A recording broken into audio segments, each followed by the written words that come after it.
Olá pessoal, sejam bem-vindos ao Unicast, um podcast que traz conversas interessantes de temas que importam para vocês. Eu sou o Guilherme. E eu sou a Gislane e hoje vamos trocar uma ideia sobre o estigma na saúde mental em comunidades vulneráveis.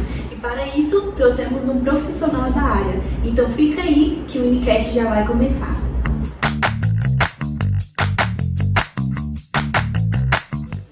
Então, hoje iremos falar sobre a saúde mental em comunidades vulneráveis. Estamos aqui com o Vini, que é assistente social, e ele vai se apresentar para vocês, tá? Oi pessoal, eu me chamo Vinícius, eu sou assistente social, eu atuo na área de infância e juventude, comunidade LGBT e muitas outras áreas sociais. E estou aqui hoje fazendo parte desse podcast que é de extrema relevância para a gente pensar a saúde mental de comunidades vulnerabilizadas. Então, Vini, para a gente começar, eu queria saber de você qual é a realidade da saúde mental em comunidades de baixa renda. Primeiramente, a gente tem essa compreensão de que periferias não têm o direito à saúde mental. Então, a gente desconsidera essas comunidades como pessoas de direitos. Então, a gente só pensa de forma a vulnerabilizar ainda mais e revitimizar pessoas que já estão em situação de vulnerabilização. Então, a saúde mental, nesses casos, é, em última instância, pensada como um direito, porque as necessidades emergentes, que são muitas, que advêm dessa comunidade, são mais colocadas em foco, porque não é interessante que essas comunidades tenham uma saúde mental assegurada, porque não é de interesse do governo, não é de interesse do Estado, não é de interesse da sociedade que pessoas vulnerabilizadas e marginalizadas pensem por si próprias e que tenham o seu desenvolvimento psicológico assegurado e assistido. Então, é algo intencional, né? Quando a gente fala de saúde mental para comunidades vulnerabilizadas, por que vulnerabilizadas? Porque a gente não culpabiliza essas pessoas pela condição que elas estão vivendo. A gente culpabiliza uma estrutura social que as coloca nesse estado. A partir do momento que a gente faz isso e a gente tem essa leitura de integral sobre as situações de vulnerabilização, a gente consegue pensar que a saúde mental é um direito que não é assistido e não é assegurado para essas pessoas, porque não é de interesse público, não é de interesse que essas pessoas tenham uma saúde mental garantida, que tenham o seu desenvolvimento assistido. E isso é muito recorrente, desde os primórdios a gente tem essa compreensão de saúde mental para quem? Né? A saúde mental ela é garantida para quem? Para corpos, padrões, para corpos que não se distanciam do padrão heteronormativo, do padrão de classe social, do padrão até mesmo do padrão de cor, né, idealizado por essa assistência à saúde mental. Então, pessoas negras são diretamente afetadas, pessoas deficientes são diretamente afetadas pela não assistência à saúde mental e a ausência desse suporte e dessa garantia. Então, a saúde mental, em resumo, ela não é uma prioridade, né, na agenda, tanto a agenda institucional dos órgãos e das políticas sociais, quanto da própria agenda política do Estado como um todo. Certo. Vinícius, conta pra gente quais são os principais desafios enfrentados por essas comunidades em relação ao acesso ao serviço de saúde mental. Bom, as dificuldades elas são gritantes, elas são emergentes e elas são reproduzidas ao longo do tempo. Então, quando a gente fala das dificuldades, a gente não pode esquecer dos avanços que são incompletos. Então, a partir do momento que a gente interpreta que a necessidade de uma atenção à saúde mental e a necessidade de pessoas a serem atendidas, existe uma linha tênue, porque nesse meio caminho a gente tem um Estado que ele reproduz um ideal, né, de sociedade que marginaliza essas pessoas. O marginalizar, ele não diz respeito apenas à marginalização no sentido de criminalização. Ele diz respeito a colocar essas pessoas numa condição de vulnerabilização, numa condição de exclusão e de opressão. E isso se reflete diretamente nas dificuldades que essas pessoas encontram. Porque se toda uma estrutura está contra essa pessoa, não tem como ela pensar, não tem tempo hábil dela pensar em saúde mental. Porque toda uma estrutura já está posta quando ela chegou ao mundo. Então, todo esse processo ele precisa ser interpretado para a gente pensar as dificuldades. A gente precisa interpretar não culpabilizando as pessoas que precisam do suporte e da assistência em saúde mental. A gente tem que interpretar a partir dos marcadores sociais, a partir da história, a partir da reprodução histórica da estrutura que os coloca nessa condição de desigualdade e de opressão. E o que reflete diretamente nas dificuldades cotidianas que eles vivem. Seja elas econômicas, por muitas vezes não conseguir promover uma autonomia profissional por agravos psicológicos, seja ela familiar, por não conseguir desenvolver um modelo de família seguro, protetivo, porque já não foi garantido desde o início como que essa pessoa vai conseguir manter sozinha uma família se ela não teve esse amparo das políticas, não teve um amparo da sociedade, não teve um amparo de direito em cima dessa família. Então é impossível pensar uma família saudável, uma família que pensa o desenvolvimento dos seus membros, né? Seja de família extensa, família nuclear, família substituta. De qualquer forma, essas pessoas, elas desde o início, né? Eu falo assim, generalizando, né? Mas tem casos e casos, mas em sua maioria essas pessoas são desde o início colocadas em uma situação de vulnerabilização e de exclusão, porque essas pessoas elas não são interessantes para o Estado, elas não são pessoas que o Estado considera, apesar de ter iniciativas do Estado. É por isso que eu falo que as iniciativas elas são diferentes da transformação social. As iniciativas muitas vezes elas são para apaziguar e para mascarar as condições de opressão. Então, se a gente vê que o governo está se movimentando em relação à saúde mental, mas a gente continua vendo casos, a gente continua vendo um alarmante crescimento dos agravos em saúde mental dessa comunidade, a gente vê que a transformação social ela não foi afetada de forma alguma. A gente vê que é a manutenção do status quo. Então a gente vê que é só a permanência e a reprodução daquilo que historicamente aquela população foi colocada.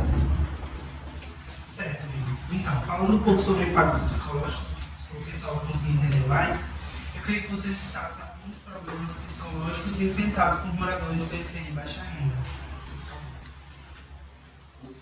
Os fatores que são determinantes, né, que afetam e se apresentam cotidianamente são inúmeros e eles são impossíveis de ser colocados em uma caixinha. O que eu quero dizer com isso? A gente, enquanto assistente social, a gente trabalha, o nosso objeto de atuação principal é a questão social. Então, tudo que norteia o trabalho de um assistente social são as expressões da questão social, ou seja, é exatamente identificar todos esses elementos que se apresentam na realidade social daquela pessoa, seja de forma econômica, seja de forma cultural, seja de forma geográfica, né? Porque muitas vezes tem um racismo geográfico que se apresenta para essas comunidades e que reflete também como um agravo da saúde mental. E diante disso, a ausência a acesso a inúmeros serviços, a inúmeras políticas sociais, porque aquela pessoa ela não consegue se deslocar, ela não tem veículo próprio, ela não tem uma assistência integral. E é isso que é importante que a gente faça, é ter essa análise das expressões da questão social para conseguir interpretar quais são esses efeitos. e que são muitos, eles se apresentam desde forma subjetiva até concreta. Por quê? A partir do momento que a gente tem esses agravos, esses reflexos da ausência de uma assistência à saúde mental para essas comunidades, a gente tem uma sociedade fragilizada e de inúmeras formas, né? Como eu falei, na própria família, nas relações sociais que ela vai construir a partir de então. Então se apresenta de formas diferenciadas e esporádicas, cotidianas e até mesmo de forma isolada. Então são questões que precisam passar por uma análise. Então a gente analisa, faz o processo de mediação, que é exatamente analisar o universo, analisar toda aquela demanda no coletivo, como que ela se apresenta, conseguir traçar indicadores, conseguir traçar realmente marcadores sociais para construir indicadores que consigam potencializar uma atuação na perspectiva da interpretação dos dados e dos fatos que se apresentam cotidianamente no processo de trabalho. Então, é um processo cotidiano. A gente não consegue elencar hoje quais são esses agravos. A gente consegue elencar o que aquela pessoa que procurou a instituição precisa.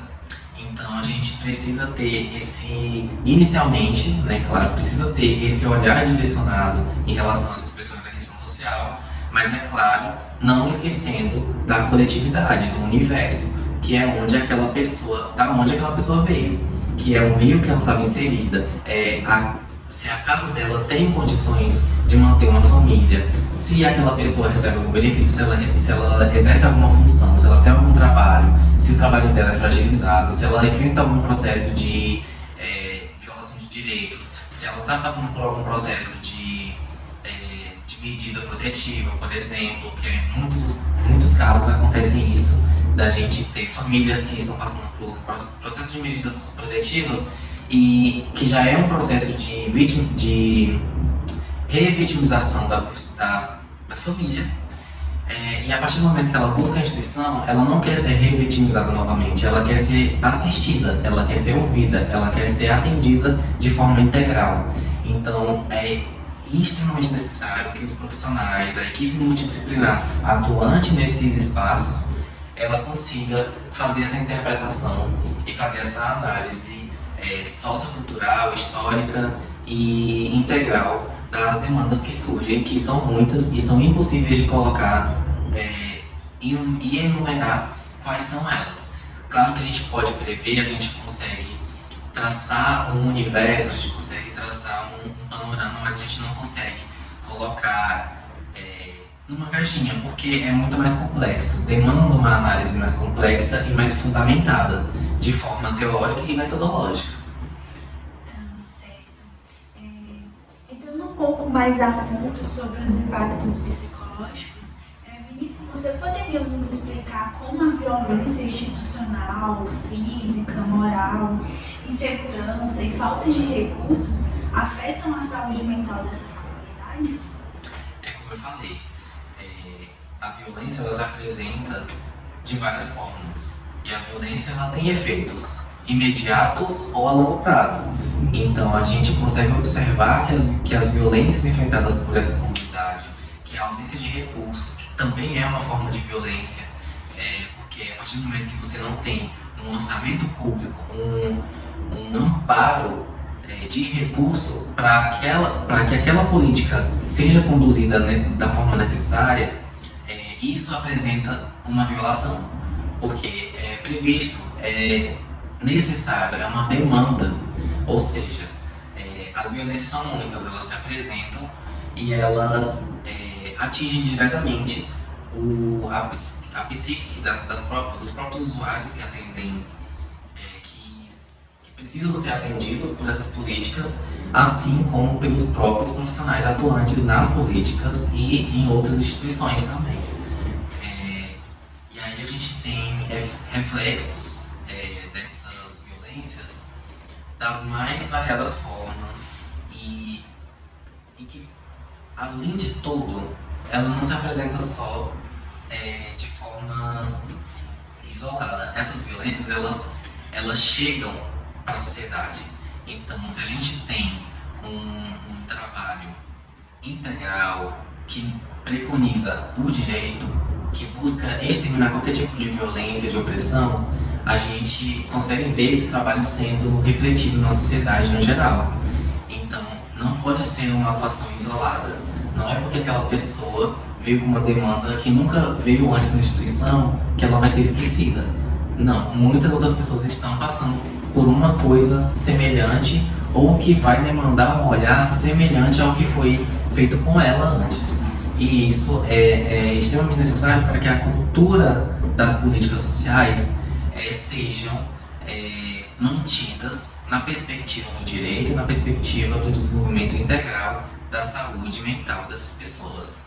Então, a gente não pode ter um modelo de assistência à saúde mental que revitimiza, que oprime e que só agrava ainda mais as condições de mentalidade e de desenvolvimento da própria saúde da pessoa, porque elas estão lá justamente para garantir que essa saúde seja garantida e que seja fomentada durante a vida dessa pessoa. Até porque o processo de saúde mental, além dele ser social, ele tem que perdurar. Então ele não é uma demanda pontual, ele é uma demanda constante. Todas as instituições, elas precisam ter essa compreensão e elas precisam ter profissionais voltados a essa perspectiva de que a saúde mental, ela precisa perdurar a vida daquele sujeito, daquele usuário que está adentrando na política ou na instituição. Certo, muito obrigado.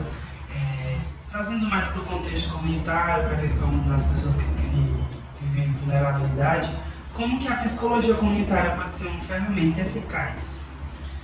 Gente, por favor. Bom, ela pode ser eficaz de uma forma resumida, conseguindo identificar onde que estão os erros durante o processo de defesa e de garantia dessa saúde mental. Ou seja, a partir do momento que a gente vê onde está errado, é que a gente trabalha em cima. A gente não espera que os usuários que já estão vulnerabilizados o suficiente, que já estão passando por situações de fragilização dos seus direitos e de ausência mesmo de acesso a esses direitos, possam nos dizer o que está de errado. Esse trabalho é da instituição, esse trabalho é da sociedade civil, esse trabalho é da comunidade. Por isso que a psicologia comunitária, o serviço social, que é quem tem contato diretamente com a comunidade, são agentes transformadores nesse processo, porque a gente consegue, entre a equipe multidisciplinar e mediando através do nosso trabalho no cotidiano, no nosso exercício profissional, juntamente com a instituição, fazer esse trabalho de mediação para conseguir traçar alternativas eficazes e assertivas e que a gente consiga efetivar o processo de defesa e o processo de garantia ao direito à saúde mental dessas pessoas. Então, não é possível a gente pensar nos direitos dessas pessoas sem que a gente consiga manter uma instituição que atue nessa perspectiva. Então, a gente não atua de forma isolada, a gente atua atendendo a uma instituição e atendendo diretamente o povo. Em resumo, é isso. Por isso que é importante esse processo de tanto ouvir quanto traçar alternativas que respondam a essas demandas. Porque não adianta nada a gente só fazer o trabalho operacional sem a gente se atentar ao nosso caráter político da profissão. E isso vale não só para o serviço social, para todas as outras profissões, porque a gente não atua de forma individualizante ou de forma culpabilizatória. A gente atua de forma integral e na defesa intransigente dos direitos. Vinícius, nós gostaríamos de saber também qual é o papel da colaboração entre os profissionais da saúde, governo e comunidade para promover a saúde mental. Bom, o papel dessas instituições é conseguir ter um olhar mais direcionado e mais ampliado todas essas instituições, elas já têm documentos orientadores, elas já têm diretrizes, elas já seguem uma legislação vigente, e a partir do momento que ela se distancia disso, ela tem certas fragilidades que acometem o cotidiano profissional.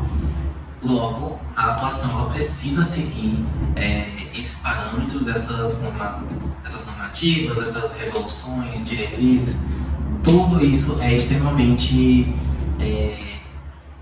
indispensável no exercício profissional, porque é impossível que uma instituição se desenvolva e desenvolva o seu trabalho com a comunidade sem pensar o que a lei e o que o aparato legal que rege essa instituição define como dever, direito ou atribuições, sejam elas privativas de um profissional, sejam elas coletivas de toda a equipe multidisciplinar. Por isso que o papel ele vai muito além do que uma pessoa faz. Ele é aquilo que a instituição defende, ele é aquilo que a instituição está lá para ser desenvolvida.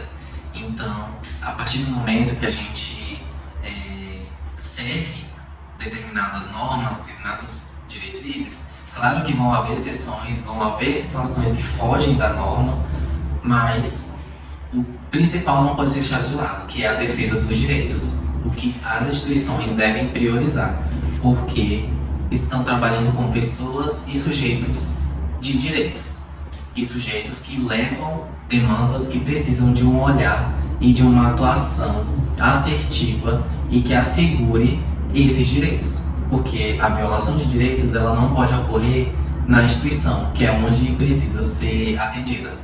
Então, ter essa visão coletiva e ampliada e interdisciplinar, multidisciplinar, porque a gente não consegue desenvolver um projeto de sociedade sem políticas que estejam atuando nessa perspectiva e não na perspectiva do retrocesso.